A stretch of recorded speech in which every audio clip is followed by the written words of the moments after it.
People don't care how much you know, but they know how much you care. Hindi में बोलूं, लोगों को इस बात की परवाह नहीं कि आपको ज्ञान कितना है, मगर उन्हें यह ज्ञान है कि आपको उनकी परवाह कितनी है। मैटर इन अवर सराउंडिंग, पहला लेक्चर लाए क्लास 9 साइंस से। नमस्कार करते आप सभी का अमित बात कर रहा हूं, पूरे फॉर्म में चल रहा हूं, क्योंकि आज वो बातें होंगी जिन पे कोई बात नहीं करता। क्या है वो बात? सबसे पहले देखेंगे, ये सॉलिड और लिक्विड, इनकी वॉल्यूम फिक्स्ड है। वॉल्यूम पे बात करेंगे क्या होती है, तो देखेंगे वॉल्यूम इनकी फिक्स्ड होती है लेकिन गैस की नहीं, ऐसा क्यों, इसके ऊपर बात करने को है। फिर देखेंगे कि लिक्विड की डेंसिटी सॉलिड से कम होती है मगर गैस से ज्यादा। डेंसिटी क्या होता है वो कवर करेंगे, अभी के लिए ये समझ लो कि डेंसिटी पे बात करने को है कि लिक्विड की डेंसिटी सॉलिड से कम होती है, गैस से ज्यादा होती है, इसके ऊपर बात करेंगे। फिर देखेंगे डिफ्यूजन, ये एक ऐसा प्रोसेस है जिसको डिस्कस करने को है। इस प्रोसेस की स्पीड को यानी इसकी रेट को हम कम या ज्यादा कर सकते हैं, इसके ऊपर भी बात करने को है। तो चलो बिना टाइम वेस्ट किए स्टार्ट करते हैं। अगर अंत तक मिल गया हमें आपका साथ तो दे देंगे हर परेशानी को मात। चलिए शुरू करते हैं। सबसे पहले देखते हैं कि मैटर क्या होती है। चैप्टर का नाम ही है मैटर इन आवर सराउंडिंग, तो पहले मैटर समझने को है। तो हर वो चीज आपके आसपास जो स्पेस ऑक्यूपाई कर रही हो और जिसकी एक फिक्स्ड मास हो, जिसकी एक फिक्स्ड मास हो। अब अगर मेरे हाथ में एक क्रिकेट बॉल पड़ी हो, क्रिकेट बॉल जिसे खेलते हैं, अगर मैं उसकी मास की बात करूं, उसका वजन कितना हो, तो मैंने क्या देखा कि 150 ग्राम हाथ में रखने पे वजन आ रहा है उसका। अब उसी बॉल को मैंने उठाकर पानी के अंदर डाला या उसको मैंने हवा में स्ट्रिंग से लटका के रखा है, तो आप क्या देखोगे, जितना वजन हाथ में 150 वजन पानी के अंदर, 150 वजन हवा में लटकाने के बाद भी, तो वजन में कोई चेंज नहीं आ रहा, उसकी मास फिक्स्ड है। और तो और स्पेस ऑक्यूपाई कर रहा है। हाथ में रखे हो बॉल को तो उस जगह पे और कुछ तो डाल नहीं सकते हो, बिल्कुल नहीं डाल सकते हो। पानी के अंदर भी डाल दिया तो उस पानी के अंदर की स्पेस को उसने कवर कर रखा है, वहां पे और आप कुछ नहीं डाल सकते हो। तो हर वो चीज जो स्पेस ऑक्यूपाई करे और जिसकी एक फिक्स्ड मास हो उसे हम मैटर कहेंगे।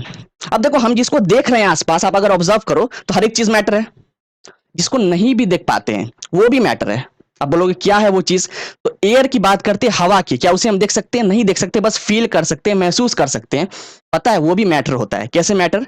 बलून में जब हवा फिल करते हैं हम, तो एक बलून जो पूरी तरीके से फूल चुकी है, इन्फ्लेटेड बलून, और दूसरी ओर एक ऐसा बलून जो कि फुला हुआ नहीं हो, आप क्या देखोगे, दोनों को जब वजन करोगे वेइंग मशीन पे, जब दोनों को तोलोगे वजन करोगे, तो देखोगे इन्फ्लेटेड बलून की वेट ज्यादा होगी, वो कहीं ना कहीं भारी होगा। इससे इसका मतलब आपने हवा डाला उसके अंदर, हवा का कुछ ना कुछ वजन है, इसलिए वो भारी हो गया। इसका मतलब एयर की मास हो गई, और साथ साथ उसने बलून के अंदर स्पेस ऑक्यूपाई कर रखा है, तभी तो बलून फूल गई आपकी। तो स्पेस भी ऑक्यूपाई कर रहा है, उसकी मास भी है, तो हम ये तो कह सकते हैं बिल्कुल कि एयर भी हमारी मैटर है। और कुछ बात करें मैटर के ऊपर, लाइट, लाइट का सोचो, क्या वो मैटर है क्या? अगर कहीं पे लाइट आप देख रहे हो, लाइट पड़ रही है, रोशनी आ रही है, तो क्या वो जगह को कवर कर रहा है? कवर करते हुए दिख रहा है, लेकिन वहां पे हम और भी कुछ तो रख सकते हैं ना, और भी कुछ रख सकते हैं। तो स्पेस कवर नहीं कर रही है, क्या उसकी मास है? लाइट की बात करें तो चार्ज्ड पार्टिकल फोटॉन से बना होता है, फोटॉन्स की मास होती है बहुत कम, नेग्लिजिबल, ना के बराबर, तो उसको कंसिडर नहीं करेंगे मास को। तो उसकी मास भी नहीं है और उसने स्पेस भी कवर नहीं कर रखा है, तो मैं क्या बोल सकता हूं कि लाइट हमारी मैटर नहीं है। इमोशंस की बात करें, फीलिंग्स की बात करें जो आती है, ये सब क्या मैटर है? बिल्कुल मैटर नहीं है, ना तो स्पेस ऑक्यूपाई कर रही है ना उसका मास है। तो समझ गए मैटर क्या है? सबसे पहला यहाँ पे एग्जांपल मैं लिख के लाया हूं, यहाँ देखो, वुड, चेयर, एयर, ये सब, इसके अलावा और भी जो आसपास देख रहे हो, जिसको नहीं भी देख पा रहे हो एयर को, वो सब भी क्या है? मैटर है। चलो आगे बढ़ते हैं। अब देखेंगे, मैटर समझ लिए क्या है। अब किस चीज से मैटर बनी है, तो मैटर इतने छोटे छोटे पार्टिकल से बने हैं भैया, हमें आंखों से दिखते भी नहीं है। अगर आंखों को साइड में रख दे, माइक्रोस्कोप से भी नहीं दिखती है, इतने छोटे होते हैं वो, माइक्रोस्कोप से जूम करो तब भी नहीं दिखेगी आपको। कैसे? देखो एक एग्जांपल लेते हैं। अगर मैंने क्या किया, एक नमक का दाना लिया, सॉल्ट का एक ग्रेन लिया, और उसको मैंने आपको बोला कि उसको तोड़ो और छोटा करो, वो तो पहले से बहुत छोटा है, बहुत मुश्किल से लोगों को दिखता है। अब उसको और छोटा करेंगे करेंगे करेंगे, तो आपको लगेगा कि पूरा छोटा हो चुका है और तो वो टूट ही नहीं सकता, लेकिन वो अब भी और छोटा हो सकता है। अगर आप उसको माइक्रोस्कोप से देखो तो अब भी वो आपको नजर आएगा। तो कहने का मतलब उसको हम इनफाइनाइटली बहुत छोटा कर सकते हैं। समझ में आ रहा है? तो इतने छोटे छोटे पार्टिकल से मैटर बना होता है और हमें आंखों से दिखता भी नहीं है, वही बात करिए। और देखो यहाँ पर क्या लिखा हुआ है, particles of matter have space between them. जो मैटर होते हैं ना, वो पार्टिकल से बने होते हैं, पार्टिकल्स, और उनके बीच में स्पेस होता है। किस तरीके से मैं आपको दिखाऊं, अगर आप यहाँ देखो तो आप आगे देखने को लेक्चर में आगे जैसे बढ़ेंगे तो आप देखो कि मैटर 3 टाइप की होती है, ऑल्दो होती है 5 टाइप की, लेकिन हमें 3 टाइप की पढ़नी है, सॉलिड, लिक्विड और गैस। तो अगर उसकी हम पार्टिकल अरेंजमेंट की बात करें तो थोड़ा सा आपको बता दूं पार्टिकल कैसे दिखते हैं। यहाँ पे देखो, तो पार्टिकल आप कुछ ऐसे दिख रहे होते हैं। जैसे सॉलिड की बात करें तो पार्टिकल्स ऐसे इस तरीके से अरेंज होते हैं, इस तरीके से काफी टाइटली पैक्ड होते हैं। आप आगे जाके पढ़ोगे मेरे साथ 3rd लेक्चर में, जो आपका एटम्स एंड मॉलिक्यूल्स चैप्टर है, वहां आप देखोगे ये जो पार्टिकल्स पार्टिकल्स मैं बोल रहा हूं ना, ये बेसिकली पार्टिकल्स आपके एटम्स एंड मॉलिक्यूल्स होते हैं। एटम्स मॉलिक्यूल्स क्या है, अभी अगर बताऊं तो आपको समझ में नहीं आएगा, तो अभी के लिए इसको रोक के रखते हैं, थर्ड चैप्टर में देखेंगे। अभी के लिए इतना समझ लो कि ये particles basically atoms and molecules है, और वो इस तरीके से काफी टाइटली पैक्ड है सॉलिड के अंदर। इस तरीके से काफी टाइटली सॉलिड के अंदर की बात कर रहे हैं, ये सॉलिड का अरेंजमेंट है पार्टिकल्स की। अगर लिक्विड के अंदर देखोगे तो लिक्विड में पार्टिकल्स थोड़े दूर दूर होते हैं, इससे कंपैरिजन में थोड़े दूर दूर होते हैं। ऐसा ये देखो, ये तो ये आपको क्या है, लिक्विड का दिखा दिया मैंने। और अगर मैं गैस की बात करूं, गैस की तो पार्टिकल्स भैया और भी दूर दूर होती है, उसके बीच का फोर्स बहुत कम होता है, बहुत दूर दूर होती है पार्टिकल्स। कुछ ऐसा, अगर एक पार्टिकल यहां होगा तो एक इतने दूर होगा, एक यहां पर होगा, एक यहां पर होगा, एक यहां पर होगा। तो ये रहा आपका सॉलिड का, ये रहा आपका लिक्विड का, और ये रहा गैस का। तो हमने क्या बात की, पार्टिकल्स ऑफ मैटर के बीच में स्पेस होता है। देखो अगर आप देखो सॉलिड में लिक्विड पास पास है ना, सॉलिड में आपके पार्टिकल पास पास है, लेकिन अब भी इसमें स्पेस है। अगर आप देखो यहाँ पे, ये देखो बीच में स्पेस दिख रहा है, स्पेस दिख रहा है, ये देखो, इसको हम वॉइड भी बोलते हैं। आप आगे जाके पढ़ोगे क्लास 12 में, इनको वॉइड भी कहा जाता है इन स्पेस को। तो पार्टिकल के बीच में स्पेस है। अगर इसका मैं एग्जांपल ही बताऊं आपको स्पेस किस तरीके से है, तो आप देखे होगे अगर पानी के अंदर अगर मैं सॉल्ट को ऐड करूं, नमक को या शुगर को, चीनी को ऐड करूं, तो आप क्या देखोगे, ऐड करते संग जैसे उसको स्टर किया, मिलाया, तो पानी या नमक, चीनी नमक की बात करें तो पानी में घुल जाता है ना, हमें उसके बाद नहीं दिख रहा होता है, हमें लगता है कि पानी के अंदर कुछ है ही नहीं, लेकिन एक्चुअल में सॉल्ट या आपने शुगर उसमें ऐड करा था, तो सॉल्ट और शुगर कहाँ गए, तो पानी के जो पानी आपका मैटर है, मैटर पार्टिकल से बना है, तो उस लिक्विड के अंदर के जो पार्टिकल्स है उनके बीच में स्पेस था, जगह जगह था, उसी जगहों के बीच में आपका सॉल्ट का या नमक का दाना जाके बैठ चुका है। तो यहां से ये कंफर्म करते हैं हम कि पार्टिकल जो आपकी मैटर होती है उसके पार्टिकल के बीच में स्पेस होता है। तो जैसे यहाँ पे मान लो ये आपका लिक्विड है वाटर, इसमें इस तरीके से पार्टिकल आपको दिख रहे हैं, मान लो ये वाटर है, ऐसे आपको पार्टिकल्स दिख रहे हैं। अब अगर सॉल्ट के पार्टिकल्स डाले तो इस तरीके से यहाँ पे ये देखो, ऐसा ऐसा ऐसा ऐसा, उनके स्पेस में जाके वो बीच में जाके बैठ जाते हैं। तो यहां से कंफर्म हो गया उनके बीच में स्पेस होता है पार्टिकल के बीच में। और देखो प्रॉपर्टीज की, particles of matter are continuously moving, हर समय मूव कर रहे होते हैं, हाँ हर समय मूव कर रहे होते हैं। आप अगर देखो ये सॉलिड के पार्टिकल्स है ना, सॉलिड के पार्टिकल्स, इनमें भी मूवमेंट होता है, अब ना के बराबर, ऐसा ऐसा, बस ऐसा हल्का हल्का मूवमेंट होता है, मतलब मीन पोजीशन से बस आगे पीछे हल्का हल्का ऐसे ऐसे, जैसे मान लो मैं हूं पार्टिकल तो ऐसा ऐसा ऐसा। ये सॉलिड के पार्टिकल की मूवमेंट की बात कर रहा हूं। लिक्विड में पार्टिकल थोड़े और तेज मूव करते हैं, ऐसा ऐसा, एक पार्टिकल यहां, एक पार्टिकल यहां मूव करता है। और गैस के अंदर पार्टिकल और भी तेजी के साथ मूव करते हैं, ऐसा ऐसा ऐसा ऐसा, मतलब कहीं भी काफी तेजी से मूव करते हैं, जिसको हम लोग ब्राउनियन मोशन भी बोलते हैं, ठीक है, उस मोशन को पार्टिकल की। तो हमने क्या देखा कि आप देखोगे कि मैटर के अंदर पार्टिकल्स मूव कर रहा है। अब किसी मैटर में पार्टिकल्स कम मूव कर रही है, जैसे बात करें सॉलिड की, उसमें पार्टिकल बस ऐसे मूव कर रहा है, पार्टिकल अगर यहां है तो बस ऐसा ऐसा करेगा, बस ऐसा, अपना मीन पोजीशन के about to and fro motion कर रहा है। लिक्विड के अंदर थोड़ा ज्यादा मोशन करता है, और सॉलिड में और भी ज्यादा। तो मूवमेंट तो हो रही है, किसी में कम हो रही है, किसी में ज्यादा हो रही है। और तो और देखो, particles of matter attract each other, एक दूसरे को अट्रैक्ट कर रखे हैं। आप यहां पर देखो सॉलिड के अंदर पार्टिकल्स आप देख रहे हो काफी पास पास है, तो ये पास पास क्यों है, इनकी वो एक दूसरे को जकड़ के रखे हैं, एक दूसरे के हाथों को वो जकड़ के रखे हैं, इसे कारण वो एक प्रॉपर शेप मेंटेन कर रखे हैं, प्रॉपर शेप मेंटेन कर रखे हैं। अगर मेरे हाथ में क्रिकेट बॉल है तो स्पेरिकल क्यों है, पार्टिकल से बने, छोटे छोटे पार्टिकल से, तो उनको तो बिखरा होना चाहिए था, पार्टिकल्स को बिखरा होना चाहिए था, उस तरीके से उस शेप को कैसे मेंटेन कर रखे हैं, इसीलिए क्योंकि पार्टिकल्स एक दूसरे को इतने काफी ताकत से जकड़ रखे हैं कि उसको शेप मेंटेन करना पड़ता है।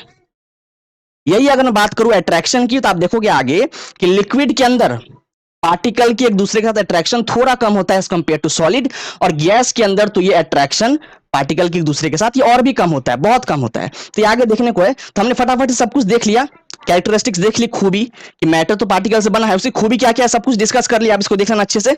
चलो आगे बढ़ते हैं।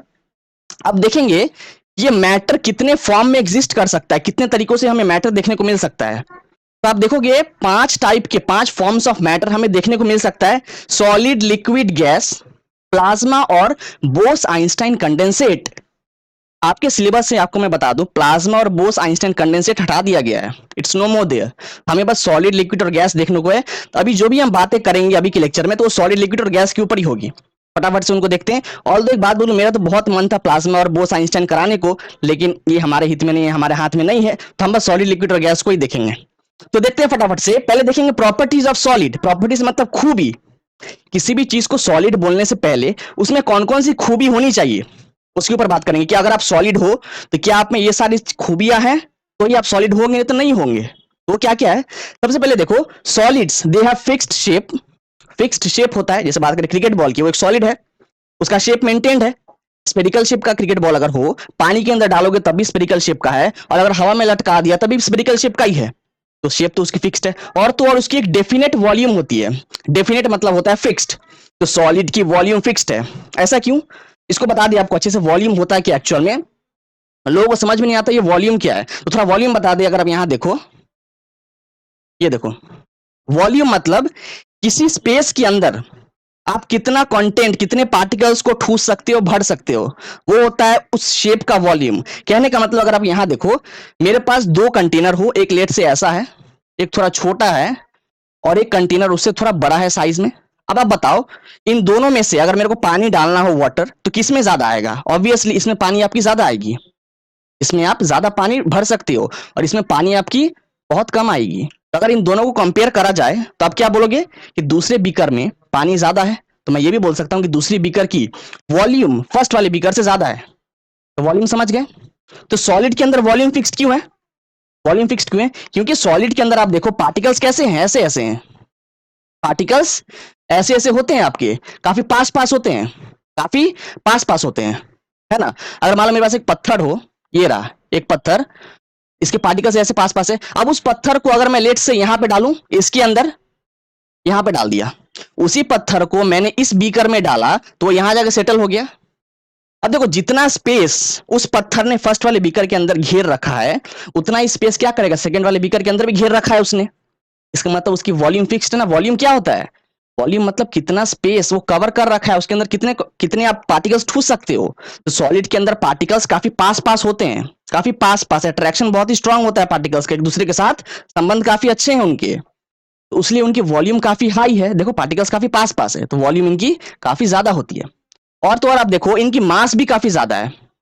अच्छा, ज्यादा नहीं, आप बोल सकते हो डेफिनेट है, मतलब फिक्स्ड है। फिक्स्ड ही तो है मास। जैसे बॉल की बात करें, क्रिकेट बॉल की, तो 150 ग्राम अगर मेरे हाथ में था, तो पानी में रखने के बाद भी 150 ग्राम, हवा में लटकाने के बाद भी 150 ग्राम, ना 1 ग्राम ज्यादा ना 1 ग्राम कम, तो उसकी डेफिनेट मास भी होती है। और तो और देखो क्या बताया गया है, सॉलिड्स की बात करें तो दे में ब्रेक अंडर फोर्स, तो फोर्स लगाने से हो सकता है वो टूट भी जाए या ना भी टूटे। जैसे बात करें, मेरे पास रबर बैंड है, रबर बैंड अगर उसको मैं स्ट्रेच करूं, खींचूं, तो कुछ देर तक खींचने पर क्या होगा, वो डिफॉर्म करेगा। डिफॉर्म मतलब अपनी शेप को वो चेंज करेगा, धीमे धीमे चेंज कर रहा है, चेंज कर रहा है, चेंज कर रहा है। अब और जोर लगाया तो एक पॉइंट ऐसा आएगा जब वो टूट जाएगा। तो क्यों टूट गया? क्योंकि मैंने बहुत ज्यादा फोर्स लगा दिया। तो फोर्स लगाने से वो टूट गया, लेकिन लेकिन अगर पत्थर की बात करें, उसमें आप कितना भी फोर्स लगाओ हाथों से, क्या वो टूटेगा? नहीं टूटेगा। हो सकता है उसके आप हथौड़े से वार करो तब जाके वो टूट सकता है, लेकिन हाथों से तो आपके नहीं टूटेगा। तो कहने का मतलब सॉलिड आपके टूट भी सकता है या नहीं भी टूट सकता है, और अगर आपको तोड़ना हो, अगर वो टूटे, तो उसके लिए बहुत ज्यादा फोर्स लगानी पड़ेगी आपकी, ठीक है, बहुत ज्यादा आपको मशक्कत करना पड़ेगा उसको तोड़ने के लिए। वही बात करी गई है यहाँ पे कि दे में ब्रेक अंडर फोर्स, बट और उनकी क्या है, डिफिकल्ट टू चेंज शेप, क्योंकि तोड़ना बहुत मुश्किल है। तो तोड़ना मुश्किल है तो मतलब क्या, उनकी शेप को चेंज करना बहुत बहुत मुश्किल है। और देखो, और अगर बात करें, they are rigid and almost incompressible. Rigid मतलब क्या? रिजिड मतलब हार्ड, रिजिड मतलब हार्ड। सॉलिड्स आपके हार्ड होते हैं ज्यादातर, तो हार्ड अगर हैं तो उनको कंप्रेस करना मतलब दबाना बहुत मुश्किल है। यहां पर कंप्रेसिबल की बात नहीं करी गई है, यहां पर बात करी गई है इनकम्प्रेसिबल की, मतलब दबाना बहुत ही मुश्किल है सॉलिड को। क्यों? क्योंकि वो रिजिड होती है, हार्ड होती है। पत्थर को दबा दोगे क्या? नहीं दबा दोगे, दबा नहीं पाओगे, क्योंकि हार्ड होती है बहुत। और तो और देखो, they generally have high density, they generally have high density. अब डेंसिटी क्या होती है, एक फॉर्मूला पहले देखते हैं फटाफट से, यहां पे डेंसिटी समझ में आ जाएगा। डेंसिटी कहता है, density is equals to mass per unit volume. Per unit volume में उस वॉल्यूम के अंदर, उस स्पेस के अंदर जितना ज्यादा मास होगा उतनी डेंसिटी ज्यादा होगी। देखो आपको ये चीज तो पता होना चाहिए, आई थिंक पता भी होगा आपको कि ये आप देखो डेंसिटी, मैंने डी लिखा है, डी से डेंसिटी समझ जाना। तो डेंसिटी और मास आप देखो दोनों न्यूमरेटर में है ऊपर। तो कहने का मतलब अगर मास बढ़ेगा किसी पार्टिकल का, तो डेंसिटी भी बढ़ेगी। मास बढ़ने से डेंसिटी बढ़ेगी आपकी, क्योंकि वो डायरेक्टली प्रोपोर्शनल है। डायरेक्टली प्रोपोर्शनल मतलब क्या? अगर तू बढ़े तो मैं बढ़ूं, तू घटे तो मैं घटूं। ये वही वाला यहाँ पे बात हो गया। अब देखो, मैंने यहाँ पे बताया गया है कि सॉलिड की डेंसिटी ज्यादा होती है। अब देखो, हम ज्यादा या कम कब बोल सकते हैं?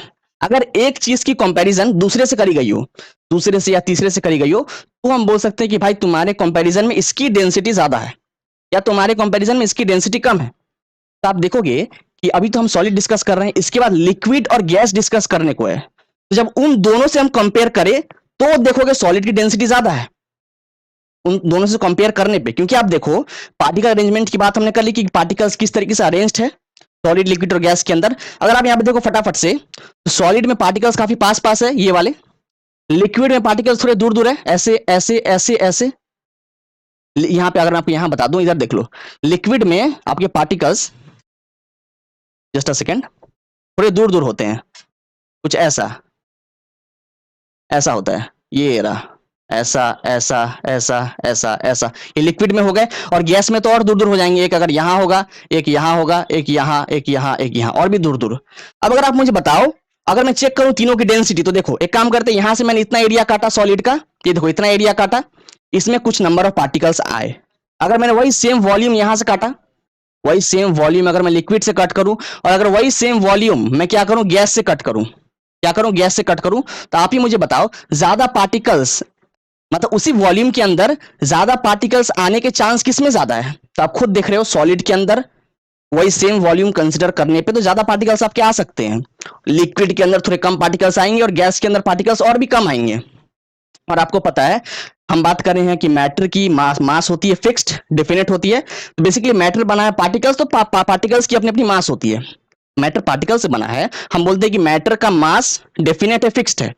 इसका मतलब पार्टिकल आपका मैटर पार्टिकल से बना है, तो एक्चुअल में पार्टिकल की मास है ना। अब चूंकि नंबर ऑफ पार्टिकल ज्यादा आ रहा है आपके उसी वॉल्यूम के अंदर सॉलिड के केस में, तो आप बोल दोगे ना आराम से कि उसी वॉल्यूम के अंदर मास ज्यादा है, तो फिर से फॉर्मूला पे आ जाओ, density is equal to mass per unit volume. तो चूंकि मास ज्यादा हो गए, नंबर ऑफ पार्टिकल ज्यादा हो गए, इसीलिए सॉलिड की डेंसिटी ज्यादा हो गई। समझ में आ गया? कंपेयर करने पे आपको पता चल गया इस तरीके से।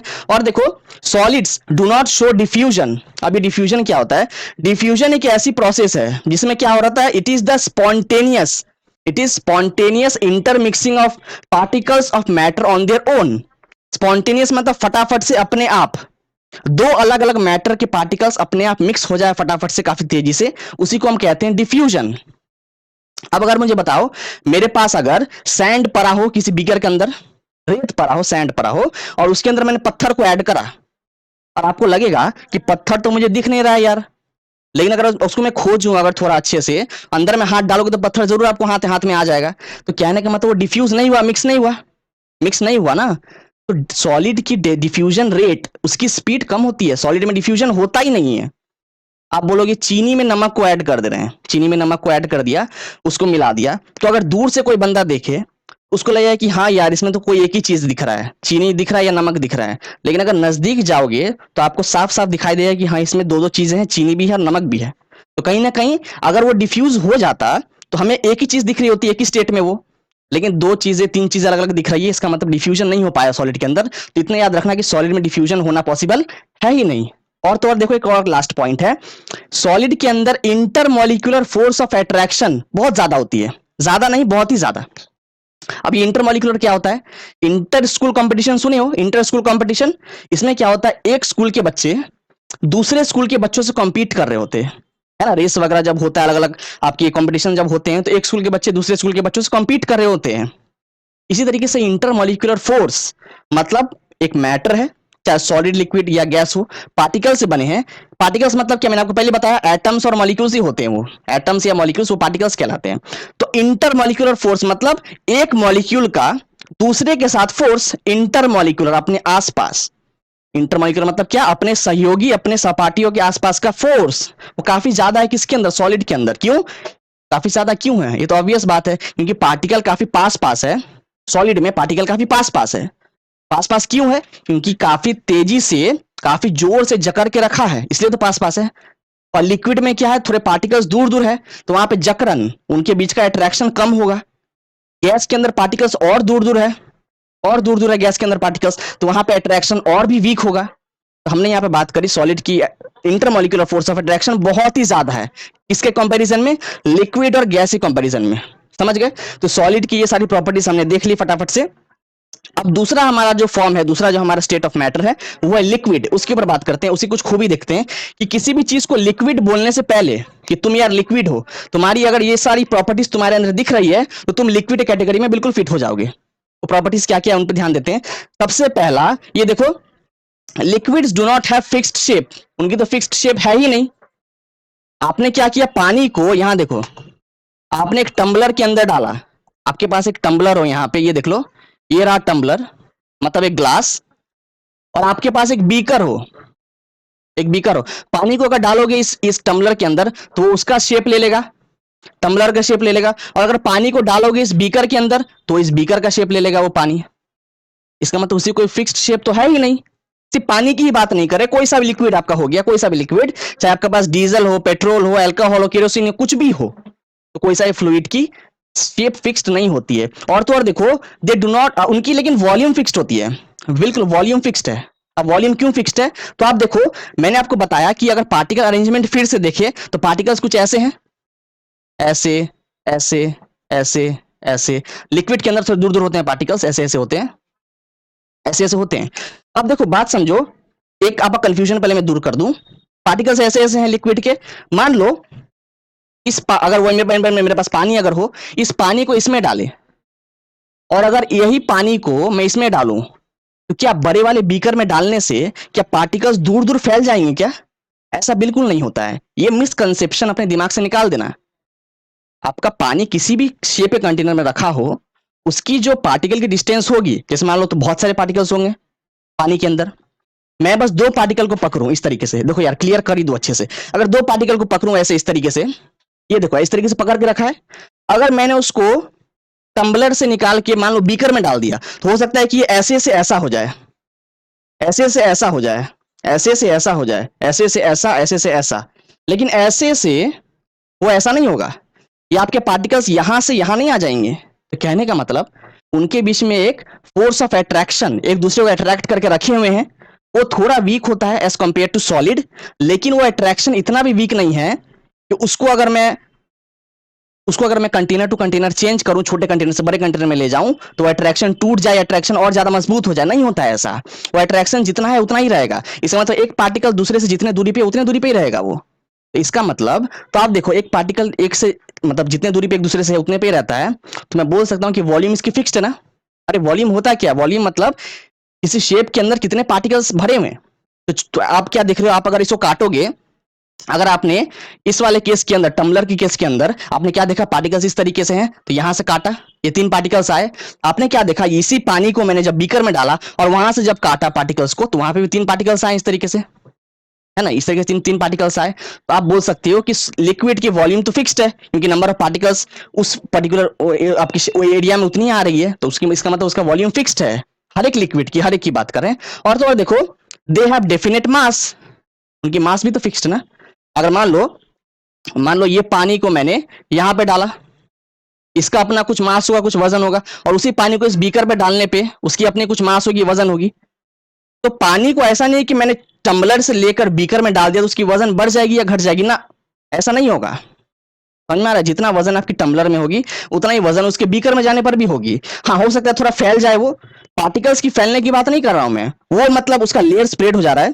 जो लिक्विड है टम्बलर में कुछ ऐसे शेप में था, वो बीकर के अंदर थोड़ा फैल गया पार्टिकल्स, लेकिन पार्टिकल्स नहीं फैल रहे हैं, वो बस लेयर उसका फैल गया थोड़ा सा। पार्टिकल्स तो जैसे कि तैसे ही है, बस वो ये है, मैंने आपको पहले बताया, अगर पार्टिकल्स टम्बलर में ऐसे थे दो पार्टिकल्स, तो वो ऐसे से ऐसे हो जाएंगे, या ऐसे से ऐसे, या ऐसे से ऐसे, या ऐसे से ऐसे, बस इतना ही होगा।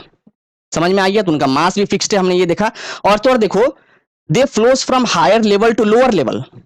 ये कैसे बता सकते हैं हम कि कोई सा भी लिक्विड हमेशा फ्लो करता है higher level to lower level. अगर मैंने यहां पर क्या किया, इस तरीके से, ये देखो यहां पर बता दे, ये रहा एक बीकर, ये है एक बीकर, ये है, यहां पे एक दूसरा बीकर है, इसको मैंने क्या किया, किसी पाइप से इस तरीके से मान लो कनेक्ट कर दिया हो, और इस वाले में पानी का लेवल यहां तक है।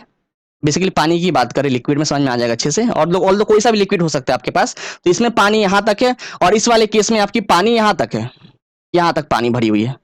आप क्या देखोगे, कनेक्ट तो कर दिया, अब कुछ समय बाद, कुछ ही मिनटों के अंदर आप क्या देखोगे कि दोनों बीकर में वाटर लेवल बराबर हो चुका है, बिल्कुल बराबर हो गया है, ऐसा इस तरीके से। अगर आप मैं यहां पे समझा दूं, ये देखो इसमें जितना पानी आ गया उतना ही पानी इसके अंदर भी आ गया है, बराबर हो गया। तो ये कब तक, तो आपने क्या देखा, हायर लेवल से लोअर लेवल में पानी फ्लो करा। पानी आपकी यहां से यहां फ्लो नहीं करी है, बिल्कुल नहीं। पानी आपकी हायर लेवल से लोअर लेवल में इसके थ्रू फ्लो करी गई है। और कब तक फ्लो करी, तब तक फ्लो करी जब तक दोनों का लेवल बराबर ना हो जाए। समझ में आ रहा है? तब तक पानी फ्लो करती है या कोई सा भी लिक्विड आपका हायर से लोअर में फ्लो करता है। और तो और देखो, लिक्विड्स, यहाँ पे तो बात करेंगे liquids can flow and acquire the shape of container, इस पे तो बात करी हमने, कंटेनर का शेप ले लेता है जिस भी कंटेनर का हो। और तो और liquid can undergo diffusion, diffusion दिखाता है, बिल्कुल दिखाता है ना। आपने क्या किया, पानी के अंदर अल्कोहल डाल दिया, पानी के अंदर आपने केरोसिन डाला, पानी के अंदर आपने क्या करा, डीजल डाला, पेट्रोल डाला या कोई सा भी फ्लूइड डाल दिया, आपने क्या देखा, वो अपने आप मिक्स हो जाती है। कुछ ही सेकंडों के अंदर अपने आप पेट्रोल में पानी पूरा पूरा घुल जाता है, पेट्रोल आपका पानी में केरोसिन पूरा पूरा घुल जाता है, आपको मिलाना नहीं पड़ता है, एक बार बस डाल दिया, पोर कर दिया, अपने आप घुल जाएगी वो। तो कहने का मतलब लिक्विड में डिफ्यूजन देखना पॉसिबल है, बिल्कुल पॉसिबल है। और तो और देखो, liquids also have high density but less than solid, liquid की भी डेंसिटी ज्यादा होती है लेकिन सॉलिड से कम। ऐसा क्यों? पार्टिकल की बात करें फिर से, पार्टिकल अरेंजमेंट की, तो सॉलिड में पार्टिकल काफी पास पास है, सॉलिड में सारे पार्टिकल्स काफी पास पास है, लिक्विड में पार्टिकल्स थोड़े दूर दूर है, लिक्विड में दूर दूर है पार्टिकल्स। तब क्या देखोगे, आप क्या देखोगे, डेंसिटी क्या होती है, density equals to mass per unit volume, mass per unit volume. तो जितना वॉल्यूम आप एक सॉलिड का कट करोगे, अगर उतना ही वॉल्यूम एक लिक्विड का कट करे तो क्या देखोगे, सॉलिड के केस में उसी वॉल्यूम के अंदर नंबर ऑफ पार्टिकल्स ज्यादा है और लिक्विड के अंदर उसी वॉल्यूम के अंदर नंबर ऑफ पार्टिकल्स कम होंगे। समझ पा रही हो ना, मैं ड्रॉ नहीं कर रहा हूं, समझ जाना। तो चूंकि पार्टिकल्स पास पास है सॉलिड में, तो उसी वॉल्यूम के अंदर नंबर ऑफ पार्टिकल्स ज्यादा, सॉलिड की बात कर रहे हैं, और लिक्विड के अंदर उसी वॉल्यूम के अंदर नंबर ऑफ पार्टिकल्स कम, क्यों? क्योंकि पार्टिकल्स थोड़े दूर दूर है उस केस में। तो नंबर ऑफ पार्टिकल्स कम है उसी वॉल्यूम के अंदर लिक्विड में, इसका मतलब उसकी मास भी कम हो गई है ना, उसी वॉल्यूम के अंदर मास भी कम हो गया। तो मास कम होना मतलब क्या, डेंसिटी भी कम हो जाना, और सॉलिड के अंदर मास ज्यादा होना मतलब डेंसिटी ज्यादा हो जाना। तो हम बोल सकते हैं कि लिक्विड की डेंसिटी ज्यादा तो होती है लेकिन सॉलिड से ज्यादा नहीं होती है। तो किससे ज्यादा होती है फिर? गैस से ज्यादा होती है। लिक्विड की डेंसिटी गैस से ज्यादा है लेकिन लिक्विड सॉलिड से ज्यादा नहीं है। समझ में आ गया? और तो और देखो, they are not rigid, liquid आपका रिजिड मतलब हार्ड भी नहीं होता है। और मान लो बॉटल में आपकी पानी भरी हुई है, पानी भरा है, आप सोचो कि बॉटल को प्रेस करने का इस तरीके से, तो उसको दबाओगे तो थोड़ी देर तक दबेगा वो, लेकिन और नहीं दबेगा, और दबाने के लिए और फोर्स लगाना पड़ेगा बहुत ज्यादा। समझ में आ रहा है? लेकिन आसानी से वो नहीं दबेगा। तो आप कह सकते हो कि दे आर नॉट रिजिड, वो रिजिड बिल्कुल नहीं होता। क्यों? थोड़ा तो दब गया ना, पूरा भले ही ना दबाओ, मतलब और दबाओ और लगाओगे तो फोर्स तो दब जाएगा वो, लेकिन आसानी से अपने फ्री हैंड से क्या है, हम उसको आसानी से तभी प्रेस कर पा रहे हैं, कंप्रेस कर पा रहे हैं, तो वो रिजिड बिल्कुल नहीं होता। और तो और देखो, अब रिजिड क्यों नहीं है, इसका कारण ये है क्योंकि उसके बीच में इंटरमॉलिक्यूलर फोर्स ऑफ अट्रैक्शन बहुत वीक है। अरे तभी तो हो रहा है ना कंप्रेशन। अगर पार्टिकल्स पास पास होते, जैसे सॉलिड की बात करें, पार्टिकल्स पास पास होते हैं काफी, अब पार्टिकल्स पहले से ही पास पास है, अब उसको दबा के अब और कितना पास लाओगे, आप नहीं ला पाओगे। तभी तो पत्थर को नहीं दबा पाते हम, लकड़ी को नहीं दबा पाते, क्योंकि पार्टिकल्स पहले से पास पास है। लेकिन लिक्विड में पार्टिकल्स दूर दूर हैं, तो उनमें फोर्स लगाया जाए तो थोड़े पास पास आ जाएंगे, वो थोड़े क्या है, पास पास आ जाएंगे, तो इस तरीके से उनको दबाना आसान है। तो हम बोल सकते हैं कि इंटरमॉलिक्यूलर फोर्स वीक है लिक्विड के अंदर, तभी उनको कंप्रेस करना आसान है, और सॉलिड के अंदर इंटरमॉलिक्यूलर फोर्स ऑफ अट्रैक्शन ज्यादा है, तभी उनको दबाना मुश्किल है, और वो रिजिड भी होता है। ठीक है, समझ गए? तो सॉलिड और लिक्विड पे बात कर ली हमने। अब हमारा जो तीसरा स्टेट ऑफ मैटर है उस पर बात करेंगे, जो है गैस। चलो देखते हैं फटाफट से उसको। तो आप क्या देखोगे, गैस की प्रॉपर्टीज की बात करें, उसकी खूबी की क्या क्या खूबी है गैस के अंदर, तो they have neither fixed volume nor fixed shape, ना तो उसकी फिक्स्ड, क्या गैस का फिक्स्ड शेप है क्या? नहीं है। वो कैसे बता सकते हैं हम? यहां पे आप देखो, समझा दें, ये देखो, अगर मेरे पास लेट से, फिर बीकर का ही बात करते हैं, मेरे पास यहाँ पे एक बीकर है इस तरीके से छोटा सा, और एक उससे थोड़ा बड़ा बीकर है, मैंने इसके अंदर कोई सा भी गैस डाला, लेट से कार्बन डाइऑक्साइड डाला या नाइट्रोजन डाला है ना, या हाइड्रोजन डाला, कोई सा भी गैस डाला, तो वो क्या होगा, जो गैस के पार्टिकल्स होंगे ना, वो पूरी तरीके से फैल जाएंगे। जैसे गैस के पार्टिकल्स आपको पता है कि उनके बीच में अट्रैक्शन बहुत कम होता है, एक पार्टिकल का दूसरे के साथ अट्रैक्शन बहुत वीक है, तो वो आसानी से इधर उधर कहीं भी जा सकते, कहीं भी जा सकते। मेरा और आपका संबंध उतना अच्छा है ही नहीं। समझ में आ रहा है? तो क्या होंगे पार्टिकल्स, अगर मान लो आपने कार्बन डाइऑक्साइड गैस डाला, तो वो कार्बन डाइऑक्साइड गैस के जो पार्टिकल्स होंगे, मतलब जो एटम्स और मॉलिक्यूल्स होंगे, वो पूरी तरीके से इस तरीके से फैल जाएंगे, ऐसे ऐसे ऐसे, मतलब पूरा शेप को कवर कर लेंगे, वो पूरा शेप आपका कवर कर लेंगे। और वही CO2 गैस को इस बड़े वाले बीकर के अंदर डाला, तब भी क्या है, पूरा शेप को उन्होंने एक्वायर कर लिया इस तरीके से, पार्टिकल्स एक ऐसा ऐसा ऐसा ऐसा ऐसा पूरा एक्वायर कर लिया। समझ में आ रहा है? तो आप देखो, जिस भी शेप में डाल रहे हो उसका शेप वो ले रहा है, और बड़े में डालो और ले रहा है, और बड़े में डालो तब भी ले रहा है। तो हम कह सकते हैं उसका कोई फिक्स्ड शेप है ही नहीं। फिक्स्ड शेप गैस की होती नहीं है। और तो और हमने क्या बात किया यहाँ पे, उसकी कोई फिक्स्ड वॉल्यूम भी नहीं है, उसकी कोई फिक्स्ड वॉल्यूम भी नहीं होती। अब वॉल्यूम क्या है, आपको पहले बता रखा है मैंने, किसी स्पेस के अंदर कितना पार्टिकल, कितना कंटेंट आप ठूस सकते हो, भर सकते हो, वो होती है उस शेप की वॉल्यूम। अब गैस के अंदर ध्यान दो, गैस के अंदर पार्टिकल का कोई ठीक नहीं है। कहने का मतलब कोई ठीक नहीं है मतलब क्या, अगर आपको यहां समझाऊं, ये देखो ऐसा, तो जैसे मान लो इस अगर टम्बलर की बात करें तो गैस के पार्टिकल्स ऐसे ऐसे हैं, ऐसे ऐसे ऐसे दूर दूर तो है। आपने यहां पे रखा बड़े वाले बीकर में, तो आपने क्या देखा, गैस के पार्टिकल्स और दूर दूर हो गए, ऐसे कुछ दूर दूर हो गए, कुछ थोड़े पास आ गए, ऐसे इस तरीके से हो गए। अब बताओ वॉल्यूम फिक्स्ड कैसे होगी, वॉल्यूम फिक्स्ड कैसे होगी। जैसे यहां पे अगर बात करें तो अगर मैंने इस इतने एरिया को काटा, इतने एरिया को काटा, तो यहां से दो पार्टिकल्स आए, और मैंने अगर वही सेम अगर मैंने वही सेम एरिया मान लो यहां पे काटा, तो आपने क्या देखा, बस एक ही पार्टिकल आया, बस आपके एक ही पार्टिकल आ रहे हैं। समझ में आ रहा है। यहाँ पे बता दो फिर से, अगर हो सकता है आपको मेरे मेरे से नहीं दिख रहा होगा, तो यहाँ बता दें, इस तरीके से देख लो, यहाँ पे पार्टिकल्स ऐसे दूर दूर है, ऐसे ऐसे ऐसे दूर दूर है, ये देखो, तो यहाँ पे आपके दो पार्टिकल आए, अगर वही सेम एरिया यहाँ पे काटू मैं, देखो एक ही पार्टिकल आपके आए हैं। तो कहने का मतलब आपकी गैस की वॉल्यूम फिक्स्ड नहीं होती है, क्योंकि उसी एरिया के अंदर कभी पार्टिकल ज्यादा आ जाते हैं, कभी कभी उसी एरिया के अंदर पार्टिकल्स दूर दूर चले जाते हैं, तो उसकी कोई फिक्स्ड वॉल्यूम है ही नहीं। समझ में आ रहा है। और देखो यहाँ पर, but have fixed mass and acquire the shape of container, gas की मास तो फिक्स्ड होती है ना।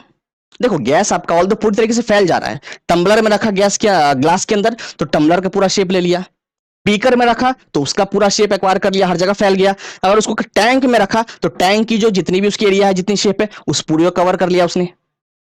कवर कर तो लिया, लेकिन मास तो उतनी रहेगी ना, जितना मास आपका टम्बलर के अंदर गैस का है, अगर उतना ही अमाउंट ऑफ गैस आपने बीकर में डाला, और उतना ही अमाउंट ऑफ गैस अगर आपने टैंक में डाला, उतना ही अमाउंट ऑफ गैस, गैस को बढ़ा नहीं रहे हैं, जितना गैस आपका यहां है टम्बलर के अंदर, उसी गैस को उठा के सिंपल सा बीकर में डाला, बीकर से उठा के टैंक में डाला।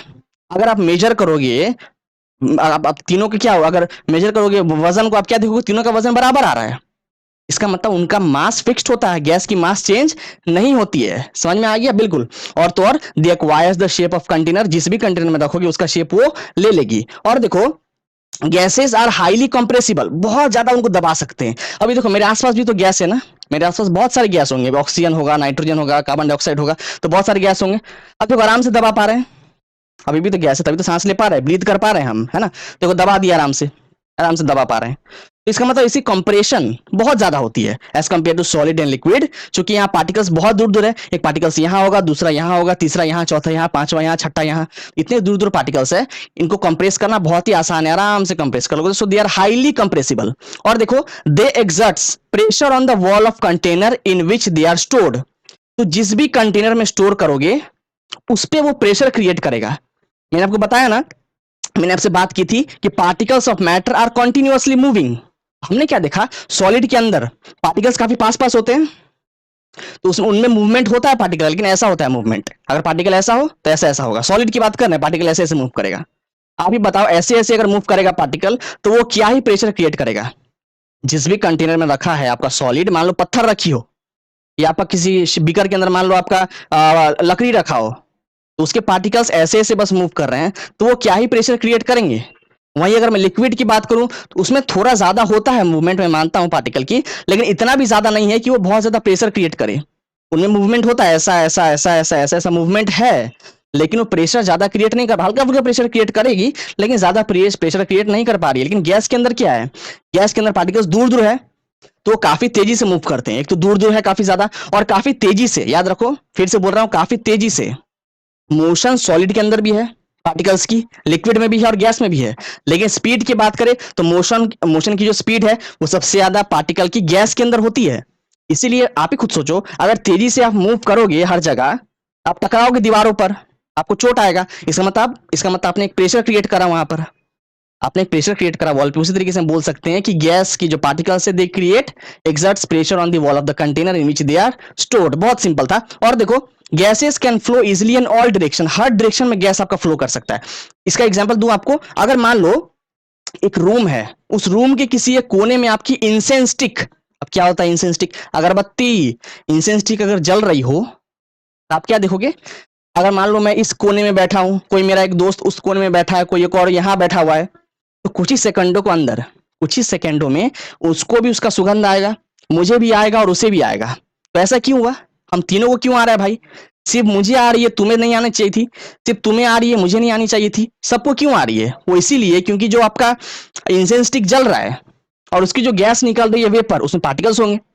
इंसेंस स्टिक जल रहा है, उसमें से आप क्या देख रहे हो? गैस निकल रही है कंटिन्यूअसली और गैस में पार्टिकल्स होते हैं। अब उन गैस में पार्टिकल्स है, वो पार्टिकल्स क्या है? आपके एटमॉस्फेयर की जो पार्टिकल्स होंगी पहले से, उनमें जाके मिल जाएंगी। उनमें जाके मिल के ऐसे ऐसे ऐसे ऐसे ऐसे ऐसा फ्लो करेगी और हर जगह पहुंच जाएगी, यहां भी यहां भी यहां भी यहां भी, हर जगह। तो जितने भी लोग रूम में बैठे होंगे सबको उनका स्मेल, उसका सुगंध आ जाएगा। तो मैं कह सकता हूं कि क्या कह सकता हूं कि gases can flow easily in all direction. लेकिन लिक्विड में ऐसा नहीं है। पानी की अगर बात करें, मान लो लिक्विड की एग्जांपल है पानी की, तो मैंने पानी को अगर यहां छिड़का, ऐसे करके डाला, तो पानी तो यहीं फ्लो करेगी। यहां डालने से यहां तो नहीं गई, यहां डालने से यहां तो नहीं गई, यहीं पे गई। इसका मतलब आपकी सॉलिड या liquid, they are unidirectional. Uni मतलब क्या? एक ही डायरेक्शन में फ्लो करती है। लेकिन gases they can flow in all direction. समझ में आ गया? और तो और देखो, they have very low density compare to solid and liquid. Gas की डेंसिटी सबसे सबसे कम होती है सॉलिड और लिक्विड के कंपैरिजन में। क्यों? डेंसिटी क्या होता है? Density is mass per unit volume. Per unit volume के अंदर कितना मास है? तो चूंकि यहाँ पे पार्टिकल्स बहुत दूर दूर है, बहुत दूर दूर है, बहुत दूर दूर है, तो मैं अगर कोई सा एक वॉल्यूम कट करूं, कहीं से भी कोई सा एक वॉल्यूम कट करूं, कहीं से भी कोई सा एक वॉल्यूम कट करूं, तो वहां नंबर ऑफ पार्टिकल्स तो बहुत ही कम आएंगे। मान लो 2 या 3 आए, मतलब आएंगे बहुत सारे, तब भी सॉलिड और लिक्विड के कंपैरिजन में तो कम ही आएंगे ना।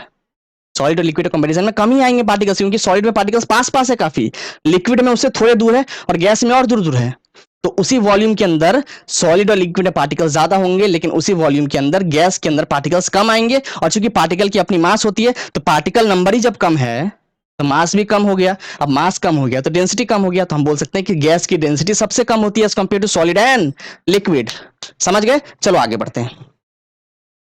अब देखते हैं, अब हमारा लास्ट टॉपिक है आज का जो बात करने को है, वो है डिफ्यूजन। ये तो पहले बता चुके हैं। डिफ्यूजन क्या है? The spontaneous intermixing of particles of two different types of matter on their own. यहां पर ऐड नहीं किया, ऐड कर देना ऑन देयर ओन।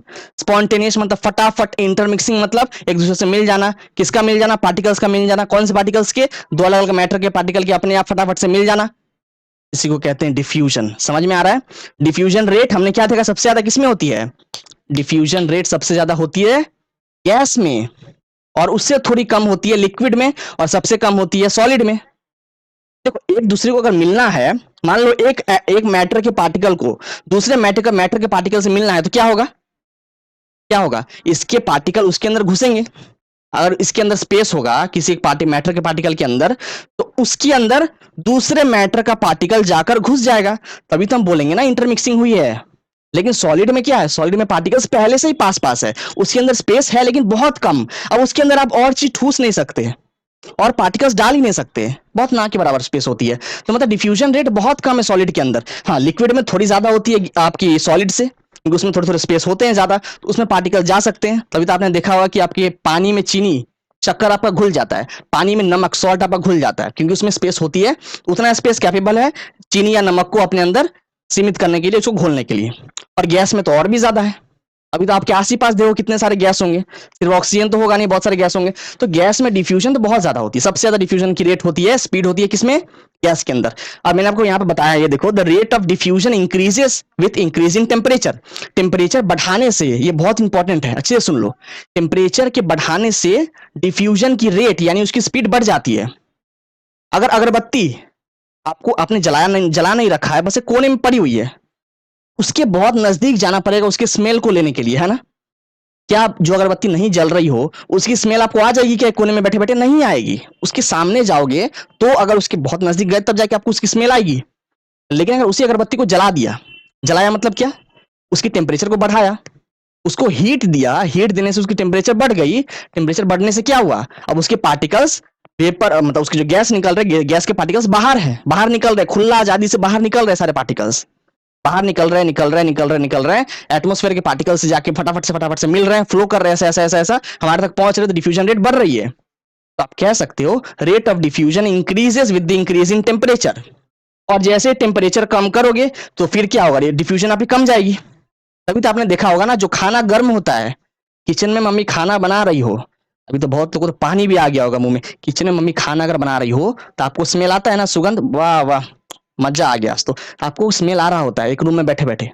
लेकिन अगर वही खाना ठंडा पड़ा हो किचन की, तो क्या आपको स्मेल आएगा? नहीं आएगा। क्यों? क्योंकि रेट ऑफ डिफ्यूजन ठंडे खाने में कम है, क्योंकि पार्टिकल्स वहां पे आजाद नहीं है खुला कहीं भी भागने के लिए। लेकिन अगर हीट कर दिया, गर्म कर दिया, तो पार्टिकल को मिल जाता है एनर्जी। हीट करने से पता है क्या हो रहा है? पार्टिकल जो आपके मैटर है, मैटर के जो पार्टिकल्स है उनको एनर्जी मिल रहा है। कौन सा energy? Kinetic energy. Kinetic energy मिलने से जो उनके बीच का बॉन्ड था, जो उनके बीच का बेसिकली जो हमने इंटरमॉलिक्यूलर अट्रैक्शन की बात करी, उनके बीच में जो एक दूसरे के साथ खिंचाव जो है वो टूटने लगता है, एक दूसरे से हाथ छूटने लगता है, इसलिए पार्टिकल्स दूर दूर भागने लगते हैं हीट करने पे। तो जितना ज्यादा हीट करोगे उतना पार्टिकल फटाफट से बाहर निकलेंगे, जितना ज्यादा हीट करोगे उतना फटाफट से बाहर निकलेंगे। इसलिए rate of diffusion increases with the increase in temperature. और देखो, ये तो हमने बात कर ली। एग्जाम्पल आप देख सकते हो, अरोमा ऑफ परफ्यूम्स। परफ्यूम लगा रही होती है कोई, आप अगर लगा रही है, कोई महिला लगा रही है, तो उसकी स्मेल आपको आती है ना, बहुत अच्छा लगता है स्मेल परफ्यूम की। तो अरोमा में भी क्या हो रहा है? डिफ्यूजन ही तो हो रहा है। अरोमा जो आपके परफ्यूम है उसके जो पार्टिकल्स है, गैस के पार्टिकल्स आपके नाकों तक पहुंच रहे हैं, तो आप स्मेल ले पा रहे हो, वहां पे डिफ्यूजन देखने को मिल रहा है। और तो smell of hot sizzling food, गरम गरम खाना अगर बन रहा हो भैया, उसका स्मेल आता है तो उसका अलग ही आनंद है, अलग ही मजा है। यहाँ पे डिफ्यूजन हो रहा है क्योंकि आपके जो खाना जो बन रहा है उसमें से जो गैस निकल रही है, गैस की पार्टिकल के पास एनर्जी है, वो आराम से खुला आजाद है, कहीं भी फैल रही है, कहीं भी भाग रही है। तो आसपास जितने भी लोग हैं सबको उसकी सुगंध आ रही है और सबके मुंह में पानी आ रहा है। और तो और देखो, smell of burning incense stick की बात करें, अगरबत्ती अगर कहीं पे जल रहा हो कोने में, तो उसके आसपास जितने भी लोग होंगे सबको उसकी सुगंध, उसकी स्मेल जाएगी। यहीं पे एंड करते हैं लेक्चर को। मेरे लिए करना काम, यहीं पे लेक्चर को एंड करते हैं। इस लेक्चर को देखने के बाद जो टॉप 3 लर्निंग आपको मिली है उन्हें आप नोट डाउन करो। जी हाँ, जो टॉप 3 लर्निंग आपने ली है, और दो लर्निंग तो बहुत सारी है, लेकिन जो टॉप 3 लर्निंग है उनको आप नोट डाउन करो। देखो, आपको अगर बढ़ानी हो आन बान और शान, तो मेरे लिए काम करना पड़ेगा आपको। बात समझो, if I tell you, you may forget, if I show you, you may remember, but if I involve you, you will remember and implement it. क्या मतलब हुआ इसका? अगर मैं आपको सिर्फ बोलूं तो हो सकता है आप भूल जाओ, अगर मैं आपको दिखाऊं तो शायद आपको याद रहे, लेकिन अगर मैं आपको शामिल करूं तो आपको याद भी रहेगा और जीवन में उतार लोगे। इसी का सलूशन लेकर आए हैं हम। क्या करेंगे, नीचे आप देखोगे स्क्रीन में हमारे टेलीग्राम ग्रुप का लिंक फ्लैश कर रहा होगा, टेलीग्राम ग्रुप का लिंक आपको दिख रहा होगा। साथ ही साथ कमेंट सेक्शन में मैं लिंक को पिन कर दे रहा हूं, वहां पे आओ, हमारे साथ इंटरेक्ट करो। आपको 1 रुपया नहीं देना, इट्स टोटली फ्री, आपके सारे डाउट सॉल्व कर देंगे वहां पे। तो हमारे साथ जुड़े रहने के लिए, इस पूरे लेक्चर को देखने के लिए आप सभी का हृदय की गहराइयों से प्रेम पूर्वक बहुत बहुत धन्यवाद।